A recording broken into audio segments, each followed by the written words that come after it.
Hello, guys. Welcome, everybody, to Purple A's podcast. I am your host who bleeds purple and gold, Isaac here. The Vikings, they avoid a meltdown. They get a much-needed win on Sunday Night Football at US Bank Stadium. They went over the Indianapolis Colts. Final score, 21-13. This was an absolute, basically much-needed game. Because if you lost this game, you would have reverted back to 2016, but instead, we don't have to worry about that anymore. Basically, the Vikings are now 6-2. They are still in a good spot.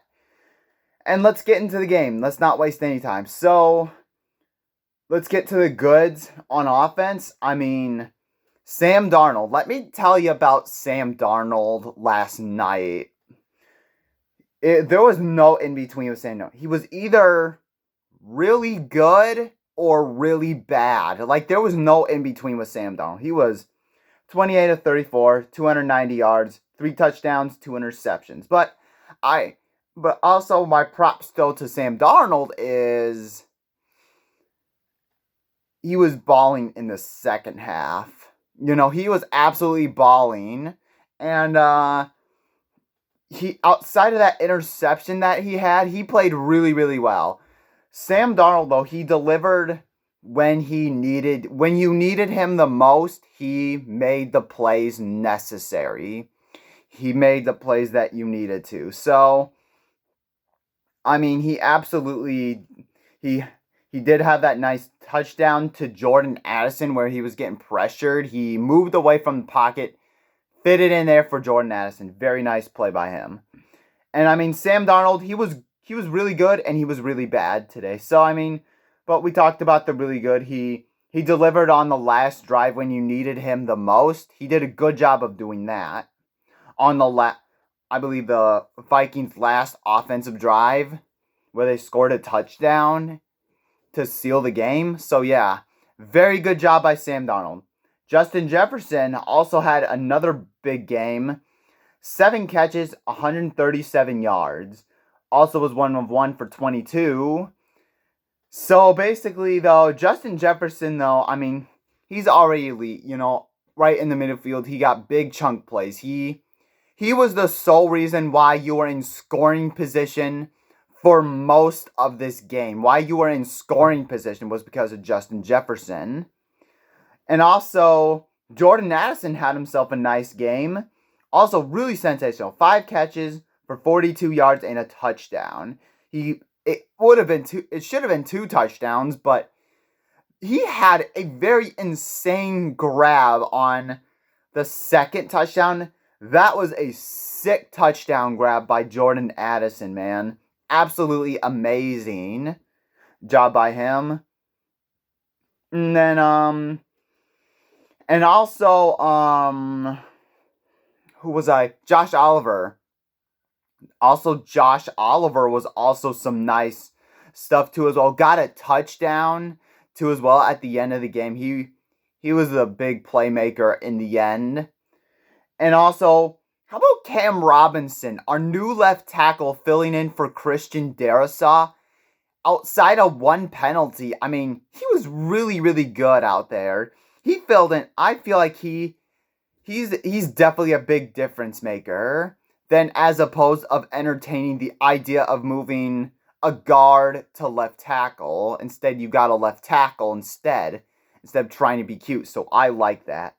Cam Robinson, absolute amazing game by him. And also the run game was really good. The Vikings run game as a whole, 133 yards on the ground. 5.8 yards a carry. Really good stuff in the run game. Cam Akers was running hard.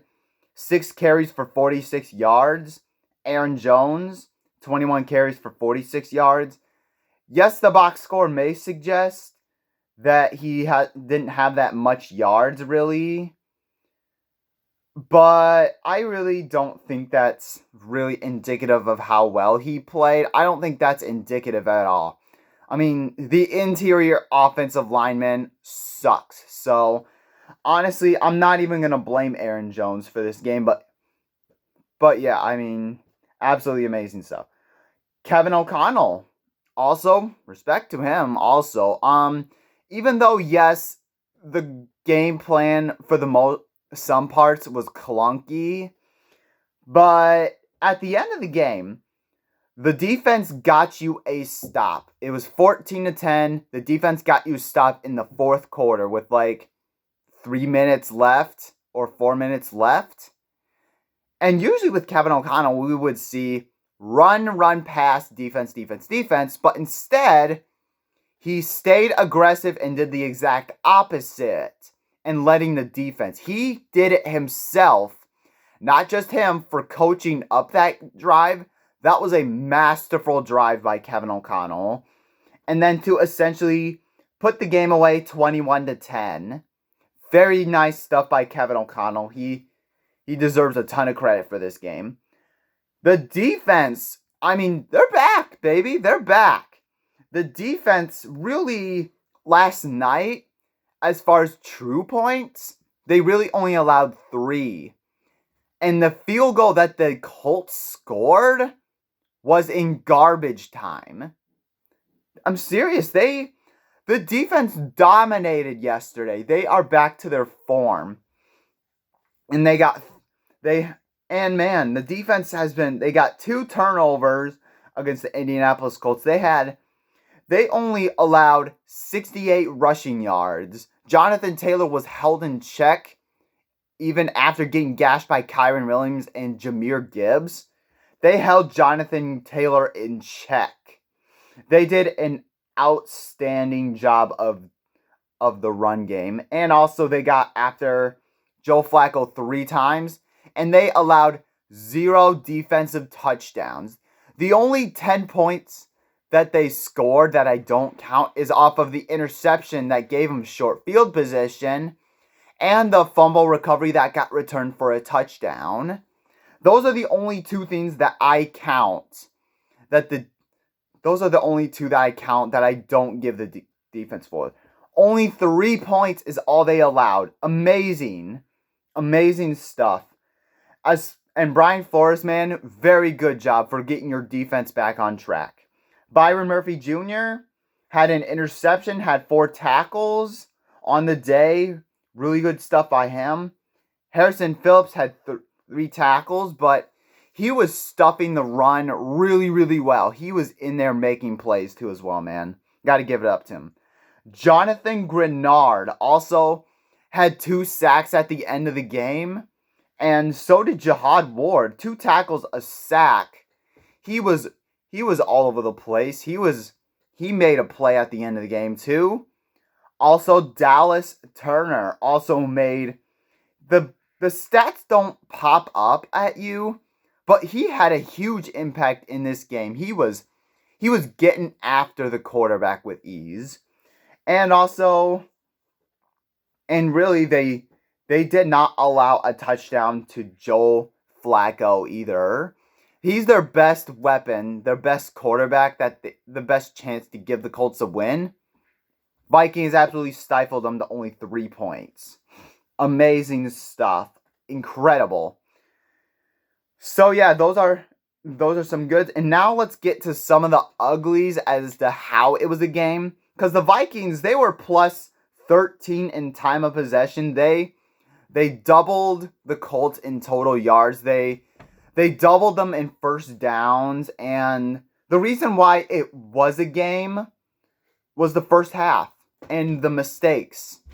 The first half, I mean, it's not that the Vikings were off to a slow start.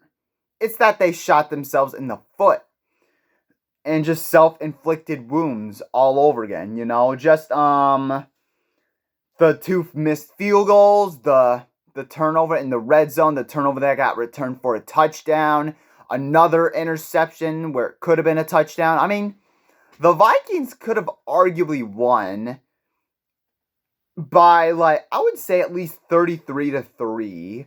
I feel like they should have won by that much, but I mean, also Sam Darnold. There was also bad of Sam Darnold too as well.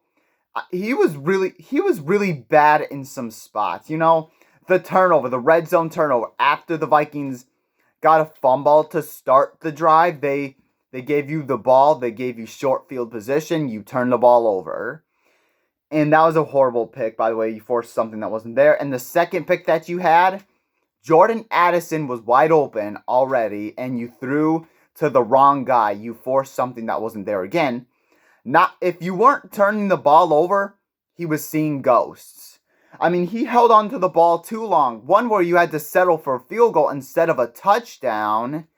And there were more, and I believe at least half of the sacks that Sam Darnold took, he was just holding on the ball too long and seeing ghosts. Like, I mean, Sam Darnold, bro, like, I mean, oh my gosh, man. I'm glad that he delivered, but for the most part, he ultimately almost costed them the game, where it would have been a lot better if he played like that. But man, he was off and on today. Yeah, last night, bro.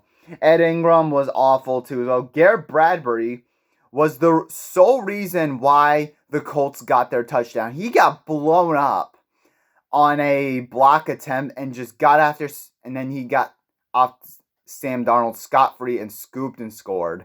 It was a touchdown. The only touchdown the Colts were able to score. And Garrett Bradbury was the sole reason for that.